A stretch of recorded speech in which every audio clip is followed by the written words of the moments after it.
ये जो जैसे यहाँ तत्त्वमसि वाक्य में एक वाक्य गंगायाम घोषा प्रतिवसति, गंगा में अहिरों की बस्ती बसी,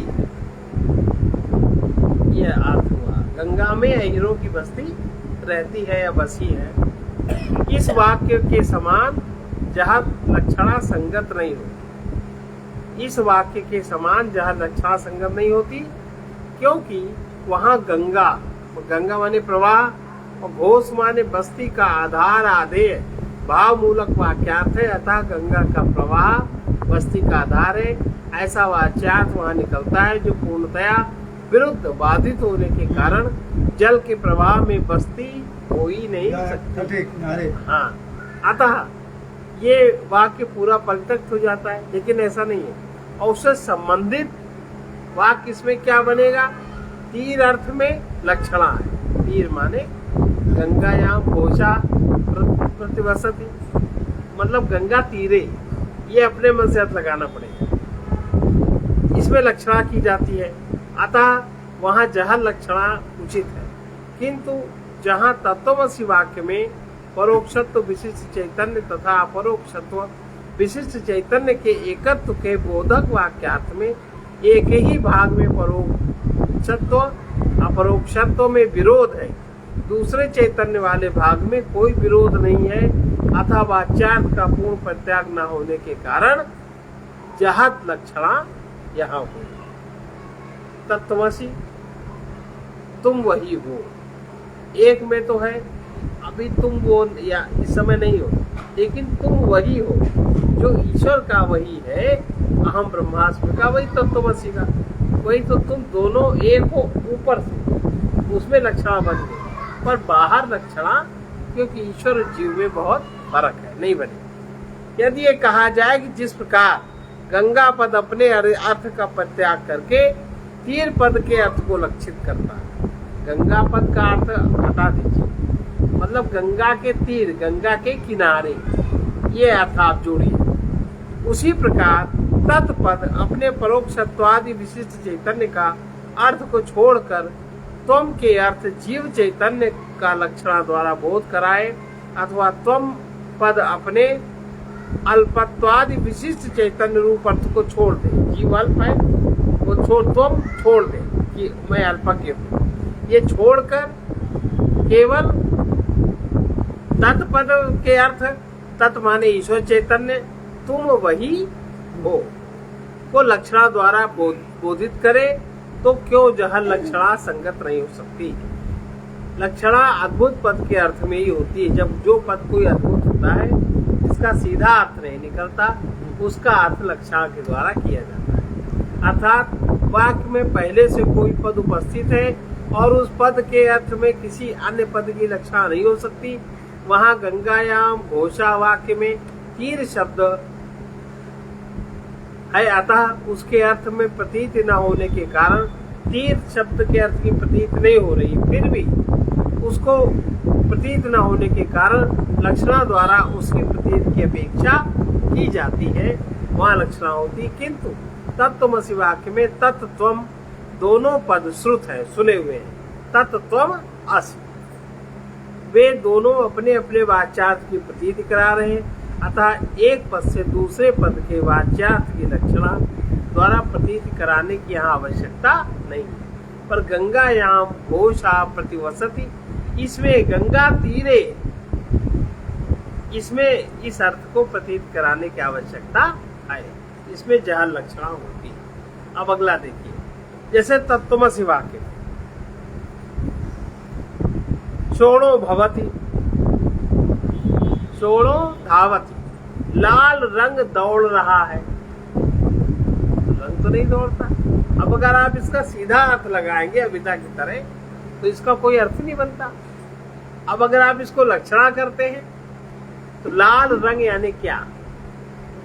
लाल रंग किसका किसका होता है? इस वाक्य में समान अजत लक्षणा भी संभव नहीं है, दोनों पद समान नहीं है, विपरीत भी नहीं है, कोई अर्थ संभव नहीं, क्योंकि वहाँ लाल गुण के गमन से युक्त वाक्यार्थ विरुद्ध है। क्योंकि लाल गुण का दौड़ना, लाल रंग का दौड़ना असंभव है, अतः उसके त्याग द्वारा इसमें कुछ त्याग करेंगे। आश्रयभूत अश्व आदि की लक्षणा करते हैं। लाल रंग का आश्रय क्या है? अश्व, लाल रंग का घोड़ा। अश्व आदि की लक्षणा करने से विरोध का निराकरण हो जाता है, लाल रंग का निराकरण हो गया, इसलिए अजहत लक्षणा संभव है। लाल रंग और घोड़े का कोई मेल नहीं है, फिर भी अर्थ लगाने के लिए हम अजहत लक्षणा इसमें संभव करेंगे, अर्थात सोण गुण के वाच्यार्थ लाल रंग का त्याग भी नहीं करेंगे और लाल रंग से युक्त अश्व में की जाने वाली लक्षणा, वो लक्षण किसमें दिखाई देता है? लाल रंग का घोड़े में दिखाई देता है। वो लक्षण जिसमें दिखाई देता है उसको कह के हम उस अर्थ को पूरा कर लेंगे। लाल रंग का घोड़ा दौड़ रहा है, तो इसमें अजहत लक्षणा है, क्योंकि लाल रंग और घोड़ा, घोड़ा चेतन है, रंग जड़ है, दोनों अलग अलग है शब्द, दोनों को एक हमें करना है। ठीक है। तत्वमसि वाक्य परोक्षत्व अपरोक्षत्व आदि से युक्त चैतन्य की एकता रूप वाक्यार्थ के विरुद्ध होने के कारण बिना उसका परित्याग किए उससे संबंधित जिस किसी अर्थ की लक्षणा से उपलब्धि हो जाने पर भी उसके परस्पर विरोध का निराकरण असंभव होने से अजहत लक्षणा हो ही नहीं सकती। अर्थात यहाँ परोक्षत्वादि से युक्त चैतन्य अपरोक्षत्वादि से युक्त चैतन्य नहीं बन सकता। जो परोक्ष से युक्त चैतन्य है माने पहले था, अब अपरोक्ष से युक्त चैतन्य अब है, वही अब है, तो ये दोनों एक नहीं हो सकता। अपरोक्षाचार्य से युक्त चैतन्य नहीं बन सकता, अतः वाच्यार्थ में विरोध है। यदि इस विरुद्ध वाच्यार्थ का परित्याग किए बिना इससे संबंधित किसी अन्य अर्थ में लक्षणा करे तो इसके विरोध की निवृत्ति हो जाती है।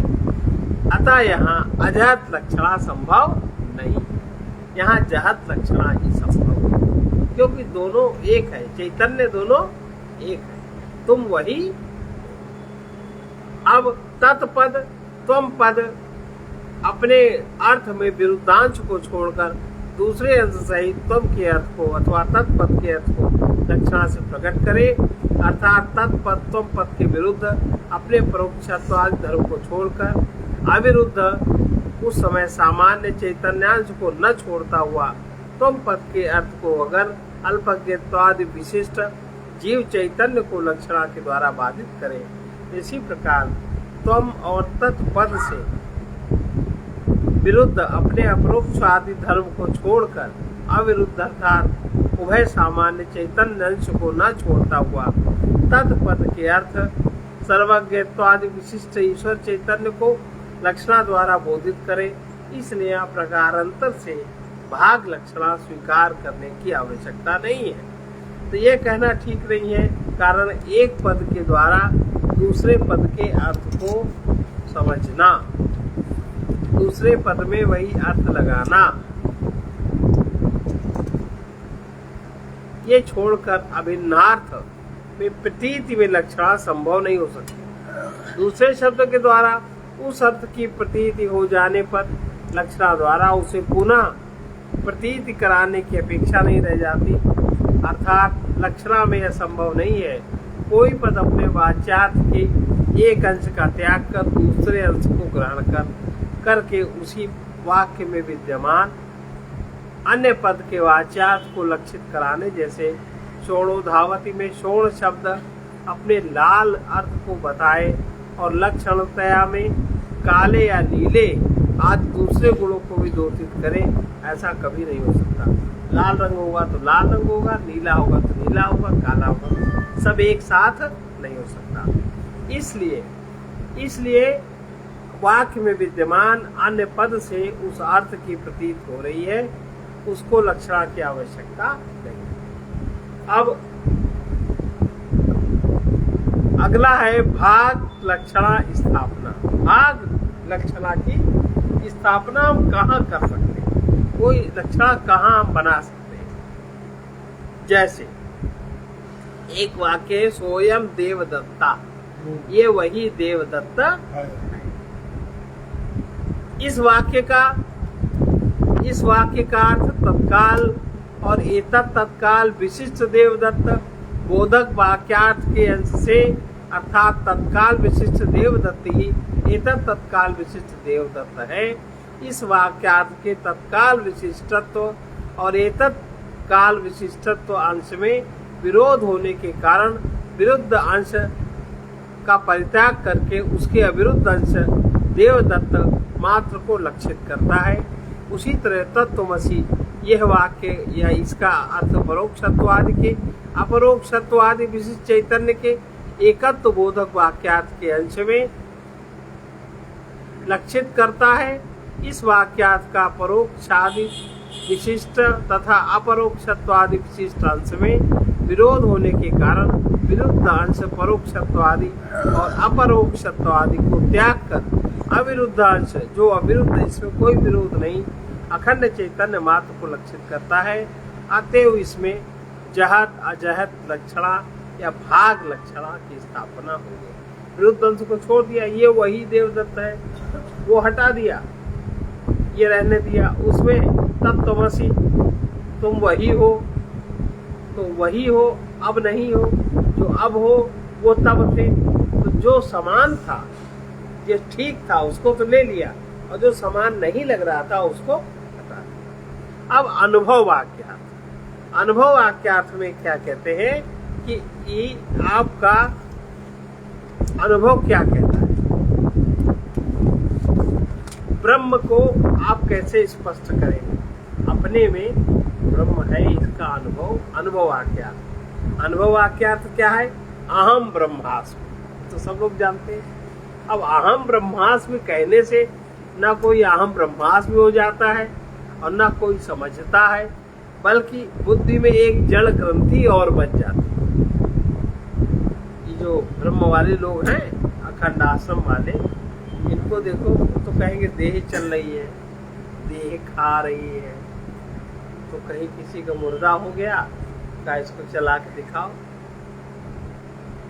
न चल सकती न खा सकती। तो कभी कभी कुछ सिद्धांत विरुद्ध बातें समाज में हो जाती हैं। अब मैं ब्रह्म हूं, ये अनुभव वाक्य है। इसका अर्थ बताया जा रहा है किस प्रकार से हम लोग समझेंगे। इस प्रकार पूर्वोक्त रीति से जब आचार्य गुरु अध्यारोप और अध्यारोप समझ गए और अपवाद जो पीछे लोगों ने पढ़ा, अध्यारोप अपवाद के द्वारा तत्त्वम पदों के अर्थ को शोध कर अच्छी तरह समझाकर तत्त्वमसि इस वाक्य के द्वारा अखंड अर्थ का ज्ञान जब गुरु करा देता है, तुम वही हो। इस अध्यारोप विधि अपवाद विधि जो लोगों ने पीछे पढ़ा, जब इसका ज्ञान हो जाता है तब जो अधिकारी शिष्य है उसको उसकी प्रज्ञा जागृत हो जाती है। इतने को अगर ठीक से पढ़ ले, सुन ले, समझ ले, श्रद्धा भक्ति पूर्वक, उसकी प्रज्ञा जागृत हो जाती है और उसको क्या अनुभव होता है कि मैं नित्य शुद्ध बुद्ध मुक्त सत्य स्वभाव परमानंद अनंत एवं अद्वैत ब्रह्म हूँ। जैसे महाराज जी का एक पद है, मैं नित्य शुद्ध सच्चिदानंद, ये ज्ञान कृपा से ही होता है। यही बात है। ऐसी अखंडाकार का चित्त वृत्ति उत्पन्न हो जाती है। अखंड कार्य का चित्त, अब चित्त वृत्ति कैसे उत्पन्न, कोई नई बात उसमें नहीं आती। इतना जब पढ़ेंगे, सुनेंगे, समझेंगे तो जो हमारे चित्त में जो असंगत संस्कार है, परापेक्षी जो संस्कार है, नष्ट हो जाता है। आपका संचित उसमें नष्ट हो जाता है। और जब संचित नष्ट हो गया, चित्त के स्वामी है वासुदेव माने भगवान कृष्ण। और जहाँ अब चित्त अपनी शुद्ध स्थिति में आया और जहाँ प्रज्ञा बोध में ये बात समझ में आई, तो वही चित्त वृत्ति एकदम बदल जाती। वही उसको अपने शुद्ध बुद्ध नित्य सत्य स्वभाव परमानंद अनंत और अद्वैत ब्रह्म में हूँ, ऐसी खंडाकारी चित्त वृत्ति सुलभ हो जाती, उत्पन्न हो जाती। इसके बाद ये अनेकानेक अव्यय शब्द है, मंगलांतक। जैसे इस महावाक्य के दो भेद हैं, माने कहे एक उपदेश वाक्य, दूसरा अनुभव वाक्य। तत्त्वमसि ये उपदेश वाक्य है और अहम ब्रह्मास्मि ये अनुभव वाक्य है। तुम वही हो ये है उपदेश, और मैं ब्रह्म हूं ये है अनुभव। तत्त्वमसि उपदेश वाक्य है और अहम ब्रह्मास्मि अनुभव वाक्य है। अनुभव का तात्पर्य ब्रह्म साक्षात्कार से। उपदेश वाक्य से गुरु शिष्य को ब्रह्म का उपदेश देता है और अनुभव वाक्य से शिष्य ब्रह्म को स्वयं अनुभव कर लेता है। इस प्रकार यह चित्तवृत्ति चैतन्य के प्रतिबिंब से प्रतिबिंबित होती हुई प्रत्यक्ष अभिन्न एवं अज्ञात पर ब्रह्म को विषय बनाकर तदगत अज्ञान को ही बाधित कर देती। जो चित्त से ही उत्पन्न ज्ञान है, जो कारण सहित से ही उत्पन्न ज्ञान है, वो चित्तवृत्ति उस कारण सहित के अज्ञान को ही बाधित कर देती है। मानो उसका जो प्राकृतिक स्वभाव है वो समाप्त कर देती है इस तरह की चित्तवृत्ति। इसीलिए ब्रह्म ज्ञान का महत्व है। परमात्मा के भजन का, ज्ञान का इसलिए महत्व है तो सबसे मूल कारण प्रकृति का है।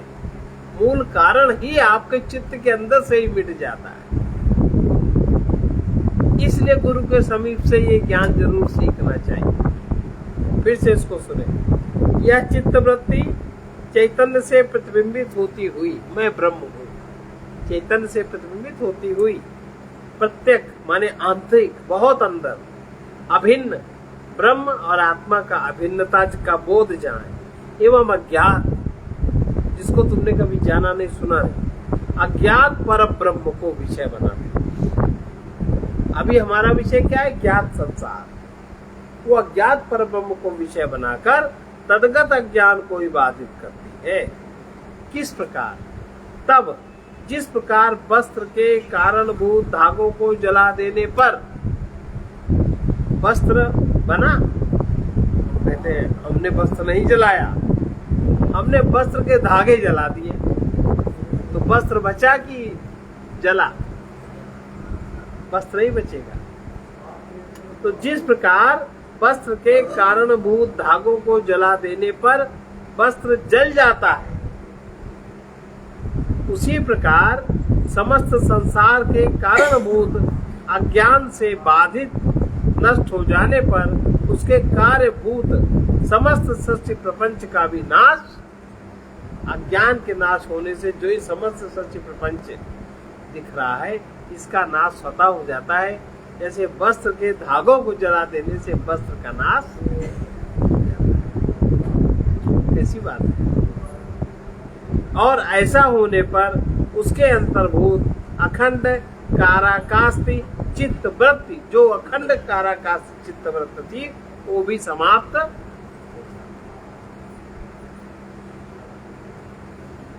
अब ये शंका, यहाँ पर एक शंका करते हैं, इतनी बात आ गई समझ। शंका ये होती है कि चित्तवृत्ति भले ही नष्ट हो जाए किंतु उसमें प्रतिबिंबित चैतन्य तो बना ही रहेगा। चित्त में जो प्रतिबिंबित चैतन्य है वो तो बना ही रहेगा, क्योंकि वो अज्ञान का कार्य नहीं है। फिर अद्वैत की अनुभूति कैसे हो सकती? इसका समाधान बता रहे हैं। उस चित्तवृत्ति में प्रतिबिंबित चैतन्य जैसे दीपक का प्रकाश सूर्य के आलोक को अवभाषित करने में असमर्थ होकर उससे अभिभूत होता है। दीपक का प्रकाश, प्रतिबिंबित चैतन्य जैसे दीपक का प्रकाश सूर्य के आलोक को अवभाषित करने में असमर्थ होकर उससे अभिभूत होता है। मतलब सूर्य के प्रकाश में ही दीपक का प्रकाश भी मिल जाता है, उससे अभिभूत हो जाता है, कृतकृत्य हो जाता है। उसी तरह स्वयं प्रकाशमान प्रत्येक माने आंतरिक अभिन्न परब्रह्म को प्रकाशित करने में असमर्थ होने के कारण उससे अभिभूत होकर अपनी उपाधिभूत अखंड चित्तवृत्ति के बाधित हो जाने पर दर्पण के ना रहने पर मुख की छाया के मुख मात्र के रह जाने के समान आंतरिक आत्मा से अभिन्न पर ब्रह्म मात्र शेष बचता है। दर्पण टूट जाए तो मुख की छाया तो नष्ट हुई, ये मुख नष्ट हुआ,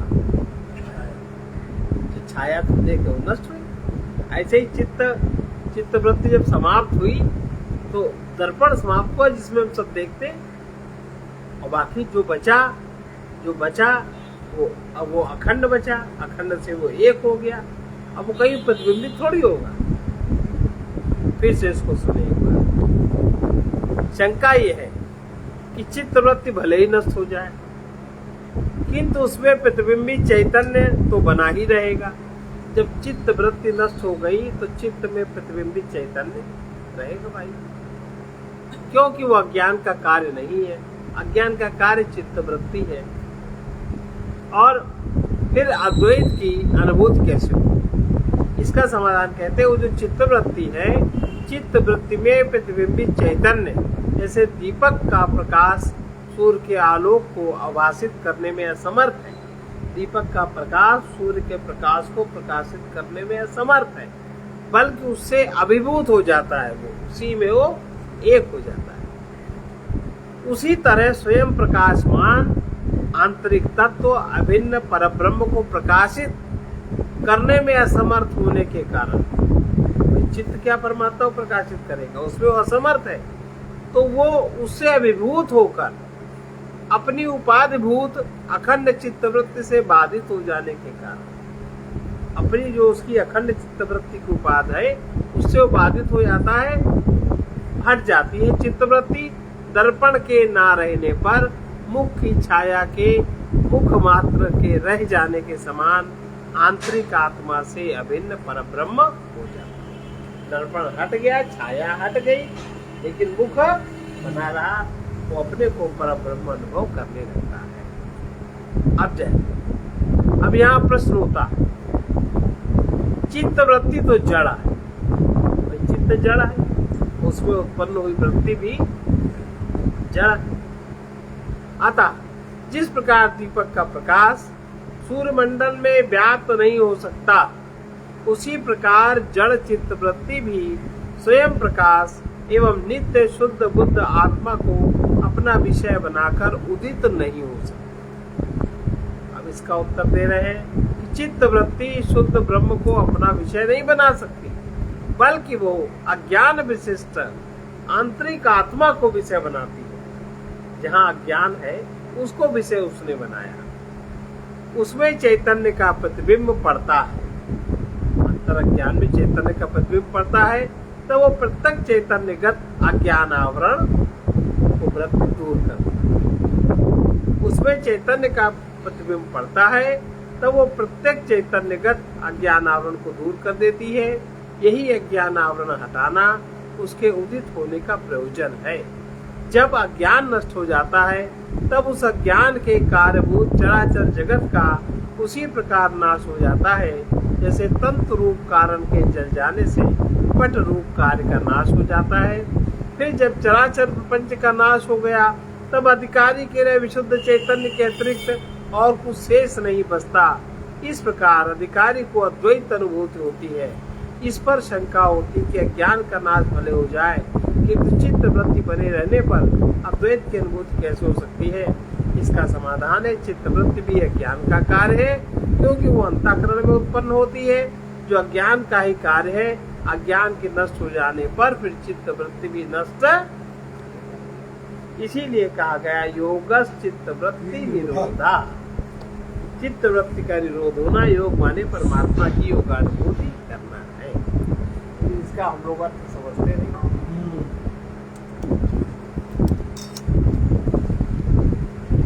और पढ़ा जाएगी बस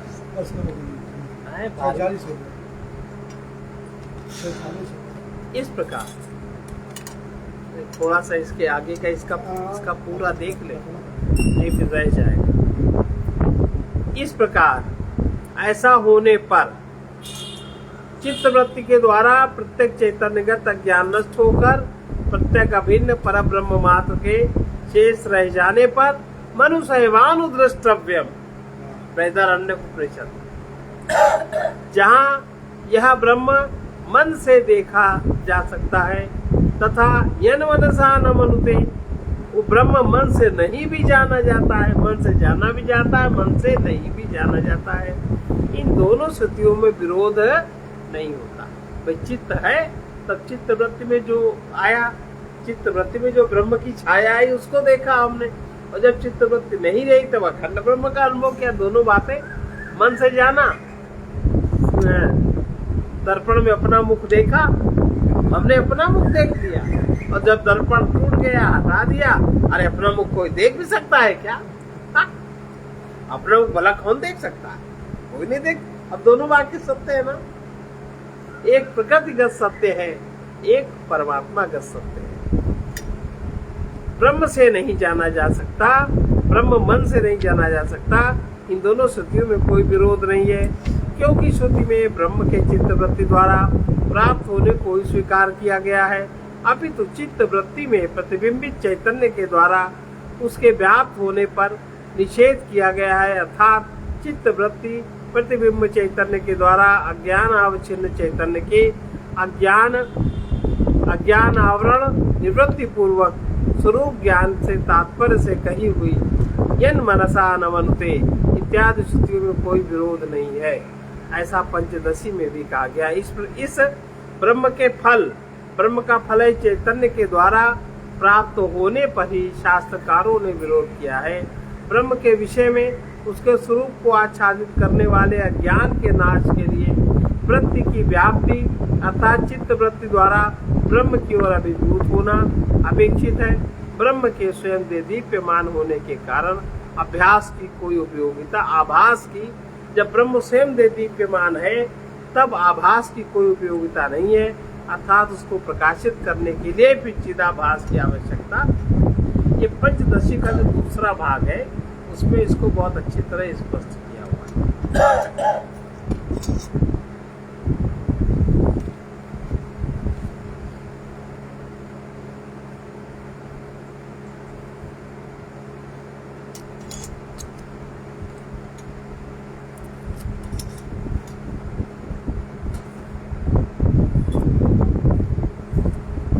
मैं नित्य मुक्त सच्चिदानंद यह ज्ञान कृपा से होता। मैं नित्य मुक्त सच्चिदानंद यह ज्ञान कृपा से इससे सब दोष दिखा कर दे, सब दोष दिखा कर दे यह ध्यान कृपा से,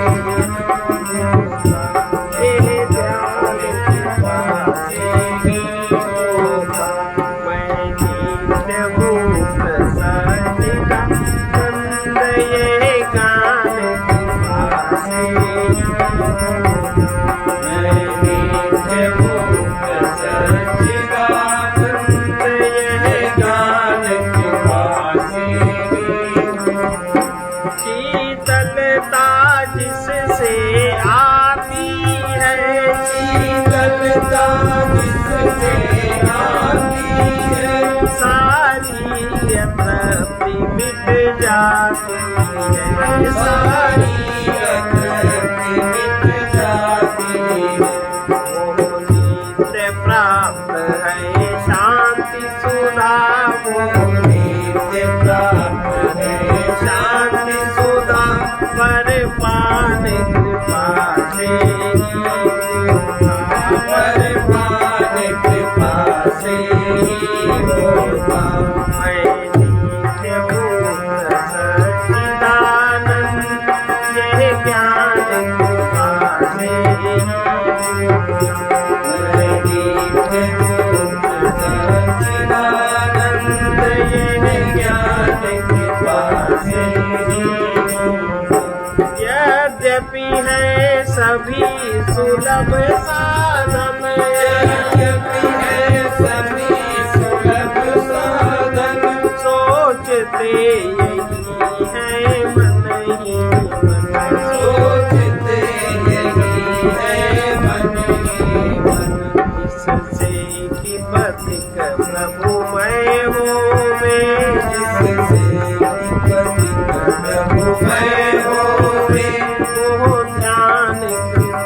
से हो ज्ञान कृपा से होगा। मैं नित्य मुक्त सच्चिदानंद, मैं नित्य मुक्त सच्चिदानंद, ये ज्ञान कृपा से होगा, ये ज्ञान कृपा से होगा। इससे भव भ्रांति मिटा करती, इससे भव भ्रांति मिटा करती, वो ज्ञान कृपा से होगा, वो ज्ञान कृपा से होगा। इससे निज दोष दिखा करते, इससे निज दोष दिखा करके पापों अपराधों से डरते, पापों अपराधों से डरते। उस सद्विवेक का मानव में, उस सद्विवेक का मानव में सम्मान कृपा से होगा, सम्मान कृपा से होगा। मैं नित्य मुक्त सच्चिदानंद, मैं नित्य मुक्त सच्चिदानंद, ये ज्ञान कृपा से होगा, ये ज्ञान कृपा से होगा। अच्छे दिन बीते जाते हैं, अच्छे दिन बीते जाते हैं, गुरुजन सब विधि समझाते हैं, गुरुजन सब विधि समझाते हैं। भोगी स्थल से योगी स्थल में, भोगी स्थल से योग स्थल में प्रस्थान कृपा से होगा, प्रस्थान कृपा से होगा। जिससे भव भ्रांति मिटा करती, जिससे भव भ्रांति मिटा करती, ये ज्ञान कृपा से होगा, ये ज्ञान कृपा से होगा। शीतलता जिससे आती है, शीतलता जिससे आती है, सारी अतृप्ति मिट जाती है, सारी अतृप्ति मिट जाती है।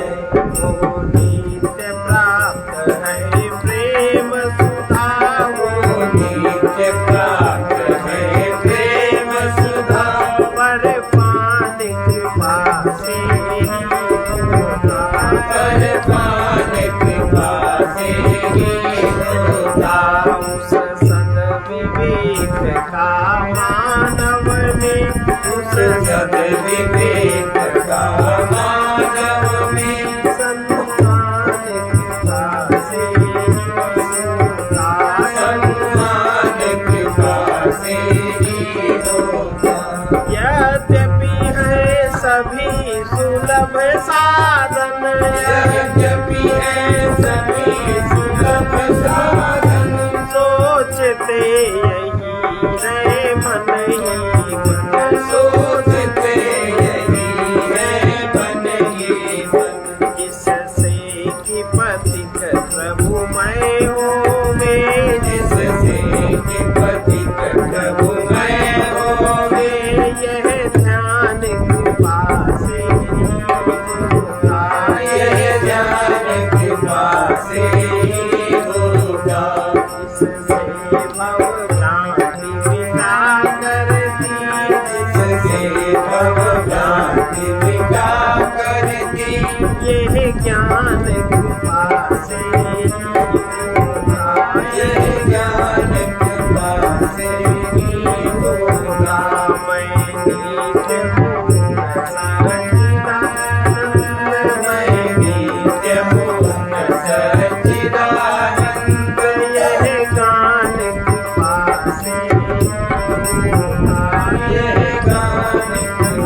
करो और अंतस में ही उत्तर की प्रतीक्षा करो।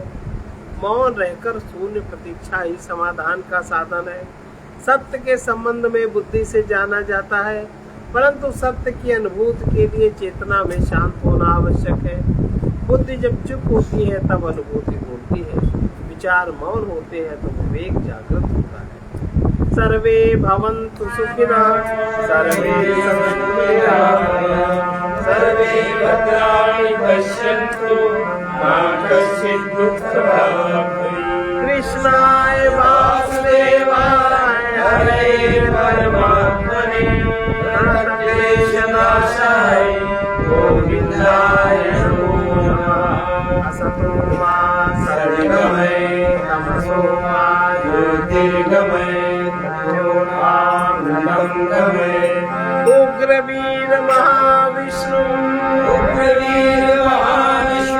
ज्वलन्तं सर्वतोमुखं सिंहं भीषणं भद्रं